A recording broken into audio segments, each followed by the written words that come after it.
Week 153, ladies and gentlemen. How about a round of applause for me?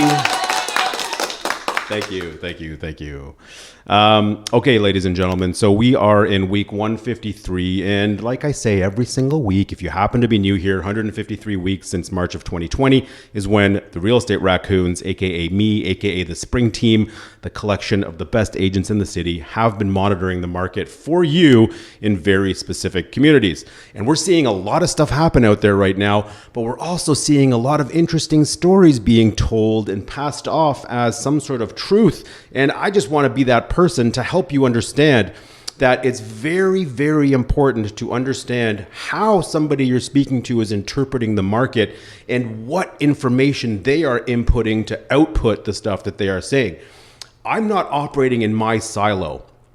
And what I mean by that is when I am out there and, transacting, I just helped a buyer buy a property yesterday. So he purchased a property. It was on the market for a very long time. It was on the market for over 100 days. We made an offer on Friday. It took a couple of days for it to come together. But before we got it together on Sunday, another offer came in after 100 days. So the big difference here is I'm not going to go and say and use that one example of a multiple offer situation and tell you that multiple offers are a thing and that the market is heated up. What I'm going to do before I give you any information, and before I go on, the flip side is also true.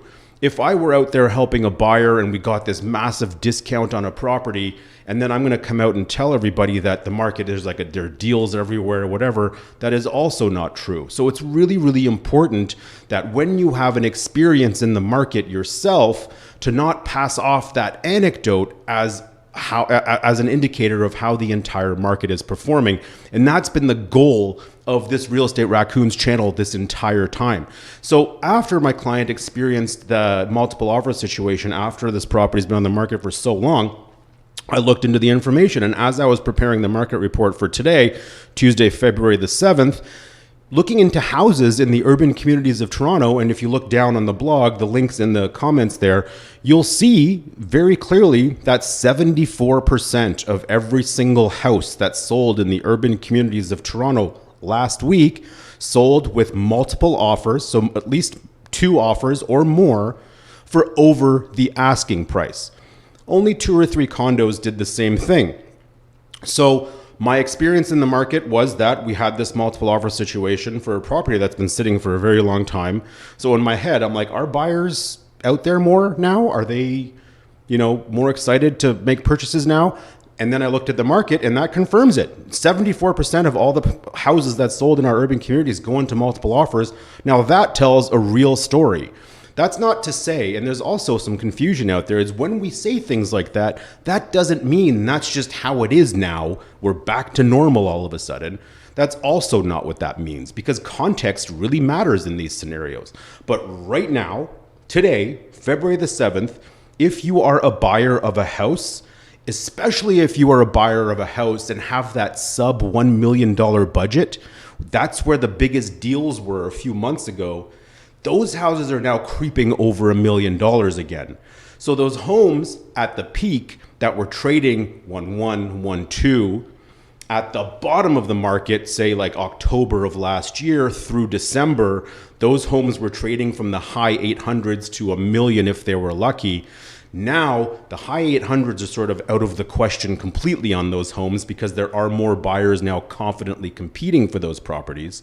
So now they've moved well into the 9s, and some of them are crossing that $1 million threshold. There was a house on a street called Highfield in the Little India Gerard Bazaar community there. Number 330 Highfield, a great little semi. It was a 2-bedroom, 1-bathroom, like nothing outrageous. Sold for $1.1 million with 65 showings and a bully offer. It didn't even make it to the offer day. And this was not like, it was like, the house itself was really nice. It presented well. It had like exposed beams, and it was like, it hit all those like, boxes. It looks great on paper, beautifully shot, like beautifully marketed property. And it did very well. And other properties are doing the same. So previously, it was just the really, really, really special ones that were doing that. But now we're seeing multiple offers coming into properties that I would consider a little bit more average. So if you're a house buyer right now, you're not going to have that cool and calm experience buying you might have had October through December. You're likely going to compete at various price points, but for sure in that lower end price point for houses. For condos right now, there is still some competition out there, but buyers are a little bit more cautious because the condo market is just a little bit better supplied than houses. But speaking of supply, now we've had enough months of low sales activity now. Like we've had, well, where are we now? We're February. Last February, we were peaking. Last February, we were peaking, and sales started to really dwindle, say midsummer. So from July until now, August really until now, that's a number of weeks and months of low sales activity. So now our months of inventory figure, and I'll just share my screen here for a second so you can see. If we're looking at our urban markets here, you'll notice that months of inventory figures are up to 1.22 from 0.94. And to refresh your memory, months of inventory means how long it would take for these 314 properties that I'm looking at here to sell, how long it would take for these 314 properties to sell at this rate if no new listings were added to the market. And same thing for condos, up from 1.81 to 2.16. So it's not like inventory just increased all of a sudden, but there's finally enough months of that what's now considered normal lower sales activity to divide into the listing number to get that actual figure. So perhaps these MOI, months of inventory figures, were artificially low for a few months until we had enough months of that lower sales activity to kind of make this more real. But 1.22 is an extremely low number. So as I've been saying week over week, as there's better news in the market, buyers are going to start to come back. And there isn't enough supply for houses to keep those buyers satisfied. So you're going to see more and more properties go into competition in the short term. Okay. And I say that in the short term because there's another mortgage announcement coming in March. And March, I think it's March the 5th. I believe it's March the 5th. On March the 5th, there's the next mortgage announcement where a lot of people are assuming there's going to be a halt to the rate hike cycle. Don't get that confused with dropping rates.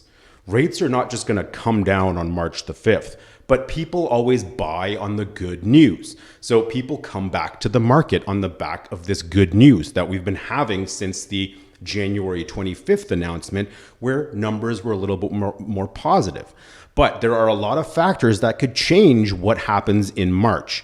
If unemployment doesn't cooperate, so if all of these big companies start laying off more and more and more people, and I've hyperlinked to week 151 where I specifically talk about employment on the blog, so you understand in context what these job losses actually mean relative to the number of jobs that were actually created during the past 3 years.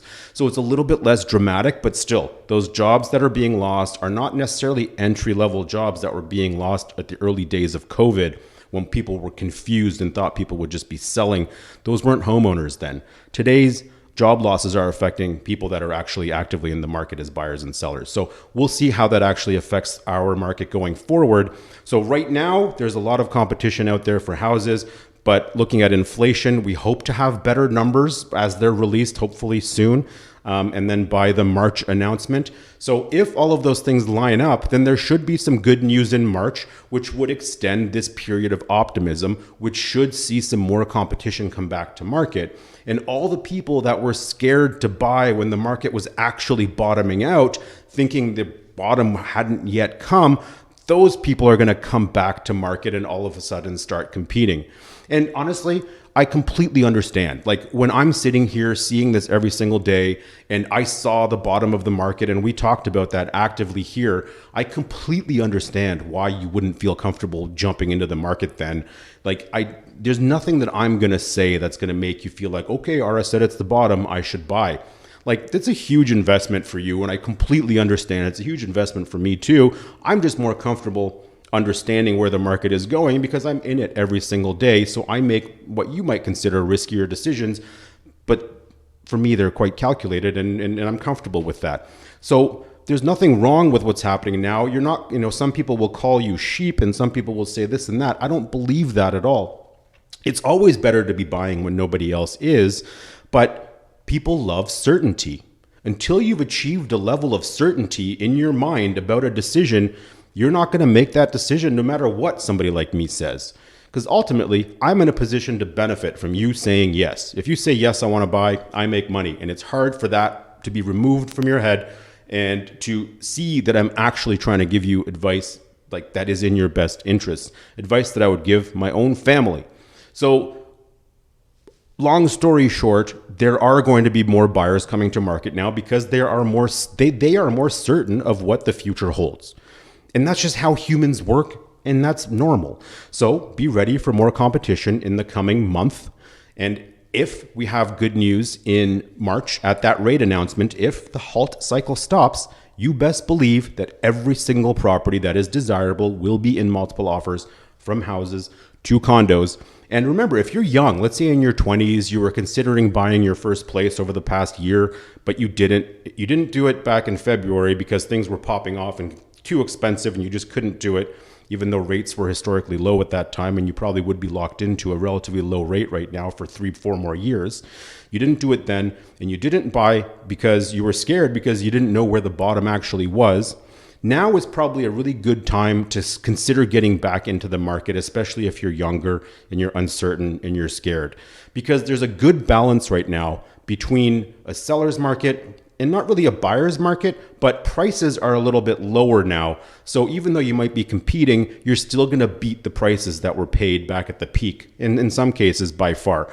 So baby steps, just start learning. Like, we don't take buyers out for showings until we've done a full-on buyer consultation on the spring team. Like, we want to make sure we take 45 minutes to go through exactly what the buyer process looks like, to talk about the market, to talk about all of these things before we go look at properties, because we want to make sure that your, what you want and need and can afford are all aligned before we get out there. We want to make sure you understand where the market is and what the market's doing before anything else happens. So anyway, long story short, there's a lot of optimism in the air right now. And I always talk about, let me get back to the blog here. I always talk about the Leaside area as being, where are we here? Going down to the Leaside Davisville area. For the first time in a long time, the months of inventory stat has crept up to over 1 month, which is still extremely low when you consider how large this whole area is here. To only have 32 houses for sale, like, that's not a lot.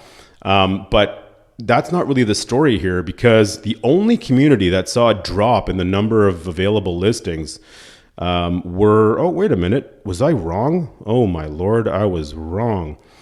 Up from 0.74. I was about to tell you that Kingston Road was the only community that dropped in months of inventory, but it actually did not. But Kingston Road right now has that whole corridor from like the east end of Birchcliff all the way through to Highland Creek in the Scarborough, just before Pickering area there. Highland Creek is actually a pretty awesome community. If you haven't been, you should check it out. It's like a nice little village there. Great condos there too right now coming up, but that's besides the point.